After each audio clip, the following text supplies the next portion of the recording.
Hey Techno Freaks, Techno in here, continuing the character breakdowns for Dissidia Final Fantasy NT. This time, we have arrived with Ace. We have arrived. Really? This is what I'm dealing with. I'm amateur. I wonder, who should I bet on? A marksman, Ace is a true duelist, believing in the heart of the cards. I know this Yu-Gi-Oh joke has most likely been shoved down your throats too many times, but it's kind of true, and is the best way to explain his mechanics, which once again, tie into his EX skill. Hopefully this is the last time I go out of order on these videos, as it's really screwing up with my OCD, but Ace really doesn't have a true gimmick. His attacks are all fairly normal, and sure, he's able to charge some of his HP attacks, but like that's anything special now. So no, once again, his mechanics involve his cards, specifically his EX skill, cut cards, based off a skill of the same name in his game of origin, Final Fantasy Type 0. This sits on a so short it's almost quarter full as soon as the match begins, 10-second cooldown, and allows Ace to summon one of 4 cards from his deck. Ace can do this as many times as he wants, but after the 4th card is drawn, the next draw will replace his original drawn card. Each card can be stacked up to 3 times of the same colour for more potency. If you hold the EX skill button down while the card is out, this will activate either his most recent drawn card or the card with the greatest number of the same colour. Speaking of which, the colour of the card represents the ability Ace can use. Red represents Burst, a red orb that deals BP damage. The range is good, with the max being Zone 3 on the radar. With 2 reds you get Super Burst, a bigger red orb that does more damage, and the range is boosted to Zone 4. And finally, with 3 reds you get Mega Burst, and oh boy, this thing hits like a truck. And it ups the max range to the line between Zones 4 and the outer zone of your radar. Grey represents Stop, a slower but better tracking orb that on contact will freeze the opponent in place.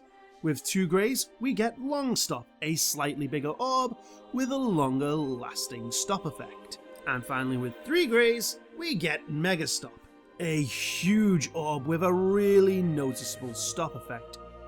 Like full self combo levels of stop effect. I know it seems like I'm doing rapid fire, but we have like 12 things to cover just in the 1 EX skill. So, yeah. Blue represents Charge, an aura field that heals both HP and BP by 200 to all teammates inside. At 2 blues, it becomes Supercharge and boosts the HP and BP amount to 500. And finally with 3 blues, we get Mega Charge, boosting that amount to a whopping 1000 HP and BP. That's good stuff. And finally, yellow represents Force, another aura field that this time boosts attack, defense, and speed for roughly about 10 seconds. 2 yellows make Super Force, upping the potency and boosting the time to 15 seconds. And finally, 3 yellows make with an even greater boost in potency and upping the time to a maximum of 20 seconds.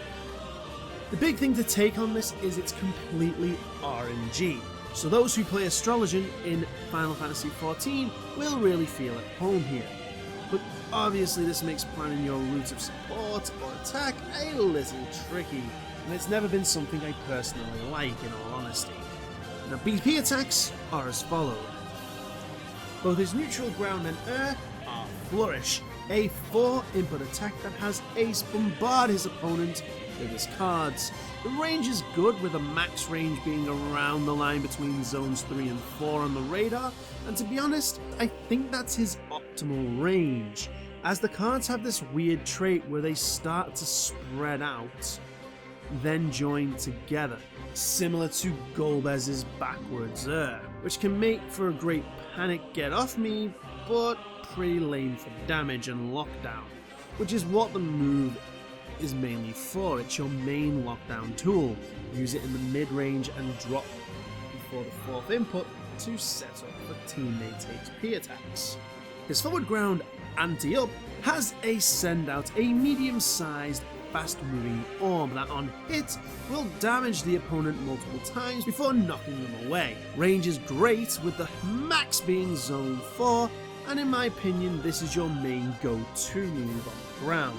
It's high priority, wicked fast, decent tracking, and as far as I can tell, unlike other projectiles, it doesn't just disappear if it hits a wall or reaches its max distance. It actually activates its damage phase, meaning people could still dash into it and get caught. Seriously, this is one of your main attacks. Throw this around in the footsies parts of the match or use it to break up opposed offense. His backwards ground spiral gambit is a close range defensive keep away tool similar to Y'shtola's Stone 2, but acts more like a static tornado. Nothing really much to say. It has a great vertical hitbox, which makes those dive bombers rage, and is okay speed-wise.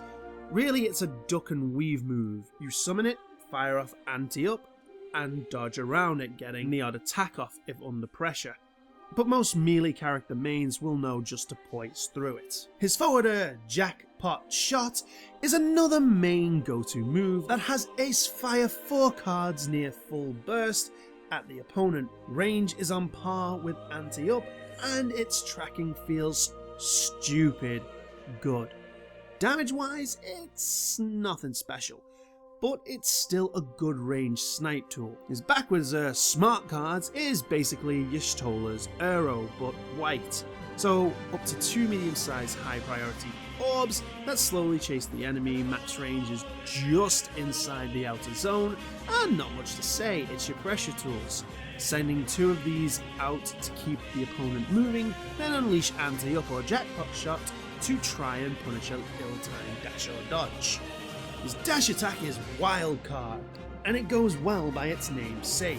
This move is a 2-input attack that has ace throw a magic-infused card at the opponent, stunning them briefly before warping to them and having the shockwave send them flying for the wall rush. Damage-wise, it's pretty good, but it's that stun that is interesting. While you yourself can't really do anything but the finishing input, this sets up team attacks. Even though its vertical tracking leaves a lot to be desired, but hey, it wall rushes, so actual marksman combos. For HP attacks, we start with Fire RF, based off one of the starting spells in Type 0. This is pretty much Golbez's Genesis Rock, but on a whole different level. This has Ace shoot out a simple yet powerful fireball at the opponent. Range is good, and as I said at the beginning, all but one of his HP attacks are chargeable, with the range being increased each level. Uncharged, the max range is Zone 3 on the radar. Then at level 1, that range is boosted to the line between Zones 3 and 4, with the max charge being inside Zone 4. Also, this attack pierces through opponents, meaning there can be a chance of multi-hits. The second HP attack is Blizzard BOM, another move based off a starting spell. This move is another close range explosion move, you know the ones. Uncharged, the explosion is about the size of Zidane Solution 9, and at max charge it starts to look like the Shockwave Pulsar size explosion. Now this move is quick, so quick it will combo off your Wildcard's Wall Rush if you are close enough to the wall when you use it. His third HP attack is Thunder SHG, another starting spell, and shares traits with the Giltos part of Bart's Samurai attack, where the move fires out in a cone, though unlike Giltos, it will just deal HP damage. No BP or HP follow-up for our card boy. Uncharged, the max range is just on the line between zones 1 and 2 on the radar. Then at level 1, it's boosted to just inside zone 2, with the max charge boosting to exactly zone 2. It's not really a big change, but it's a shortish ranged attack, so that's fine. as this move is also fast enough to combo up wall rushes. His 4th HP attack is Monolith Beam, Ace's ultimate attack in Type 0. This is a new take on the X-Death Maelstrom search style attack, as aside from just lingering there for a few seconds being annoying, the move will home in on the target. Max range of the beam's start is the line between zones 2 and 3, and will travel a full zone equivalent, so roughly between zones 3 and 4 before it disappears. But which one is better? Honestly, I've got to go with Fire RF. When I mentioned the buff Genesis Rock was getting back in the Golbez video all that time ago, it was to make that move work closer to this one. And this one has stupid range and tracking, and once again, with the charge, gives you that target switch we all love so much. Monolith Beam is great for being that annoying space crowd control move, but it can be easily avoided, and Thunder SHG has some decent range for a close quarters attack. It's just sadly Blizzard BOM just didn't feel that great. It lacks that annoying uninterruptible feature of the Shockwave pulsar style explosion wave attacks, and it promotes Ace to come out of his ranged approach to get too close to his opponent. So for that reason, it's just a no-go. For general EX skills, well, he's a marksman, so I like to run teleport, but outside of that, some standard bravery conduit to make up for his lack of crowd control moves, or just some general buff combinations like the metas or BP regen. He's pretty versatile. As for team comp, again, he's pretty flexible there. Maybe a Dark Knight Sissel just to help keep those beeliners away, but with his ability to buff or heal depending on good RNG, all you really need is a decent assassin to shake things up. So Zidane or Noctis could work. Overall, Ace is crazy good. His neutral is pretty great for lockdown, and some of his moves are wicked fast. My biggest complaint is the RNG of his EX skill. As someone who used Astrologian as his main healer all the way through Stormblood and Heaven's Ward, getting the wrong card for the situation is somewhat frustrating, and personally I've always hated the idea of RNG in fighting games. Whether it's loot-based RNG like in the Xenoverse series, or buff-based RNG like Harley in Injustice 1 or Wonder Woman in Injustice 2. Stuff like that just shouldn't be in a genre that is based around skill. But since it is, really you want to be cutting cards whenever you can, weaving it into your attacks. Take advantage of both his forward attacks range, as they will be your real main defense throughout the neutral. Pick your moments, believe in the heart of the cards, and it will truly be mission complete. That was impressive. Okay, that's it for today's breakdown. Don't forget to subscribe, hit the bell thingy, and share this video. So if you have any tips or tricks you found yourself, please share them in the comment section below. And finally, tune in next time where we basically go back and do Terror and Squall. But after that, tune in next time where for too long have my deeds gone unrewarded with Vayne. But until that day, this has been Techno Odin. Take care.